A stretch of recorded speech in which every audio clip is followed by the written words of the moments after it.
Hello everyone, আসসালামু আলাইকুম। আশা করি সবাই ভালো আছেন। তো আজকে সন্ধ্যায় নাস্তায় আমি সবার জন্য পাস্তা বানাবো। তো পাস্তাগুলো আমি আগে থেকে সিদ্ধ করে রেখেছিলাম।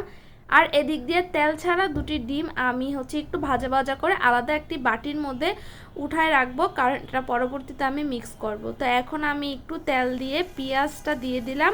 আর পেঁয়াজ দেওয়ার পরে আমি এদিক দিয়ে কাঁচামরিচও দিয়ে দিব।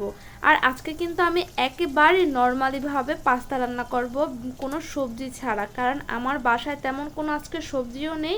নর্মালি সন্ধ্যার নাস্তা তো খেতেই হবে, তাই আমি এভাবে শর্টকাটে পাস্তা বানায় ফেললাম।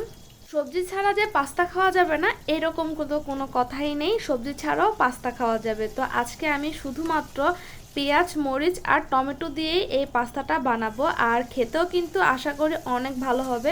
তো আমি টমেটোগুলোকে গুটি গুটি করে কেটে রেখেছিলাম। তো একটু ভাজা ভাজা হওয়ার পর আমি সিদ্ধ পাস্তাগুলো দিয়ে দিলাম। আর দেওয়ার পর সেই ডিমগুলো আমি দিয়ে দিলাম, যেগুলো আমি একটু ভাজা ভাজা করে ডিমগুলো আলাদা বাটিতে রেখে দিয়েছিলাম। এখন আমি একটি ম্যাজিক মশলার প্যাকেট ছিল সেটা দিয়ে দিলাম, আর এদিকে পাস্তার যে একটা মশলার প্যাকেট ছিল সেটাও দিয়ে দিলাম।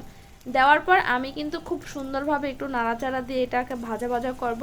আর তেমন বেশি ভাজা ভাজা করতে হবে না, কারণ পাস্তাগুলো তো আগে থেকে সিদ্ধ করা ছিল। এই 5-6 মিনিটের মতো একটু নাড়াচাড়া করে পরে আমি পাস্তাগুলোকে নামিয়ে ফেলবো। তো এই তো হয়ে গেল আমার পাস্তা রান্না করা। আর একটু ডেকোরেশন করতেছিলাম, আমার হাজব্যান্ডকে সামনে নিয়ে পরিবেশন করব বিদায় একটু শসা দিয়ে একটু সুন্দর করে সাজালাম। তো আজকের ভিডিওটি এ পর্যন্ত। আমার ভিডিওটি যদি ভালো লেগে থাকে কারোর কাছে, প্লিজ আমার ভিডিওটি একটু শেয়ার করে দিবেন, আমাকে সাপোর্ট করবেন আমি যাতে সামনের দিকে আরও এগোতে পারি।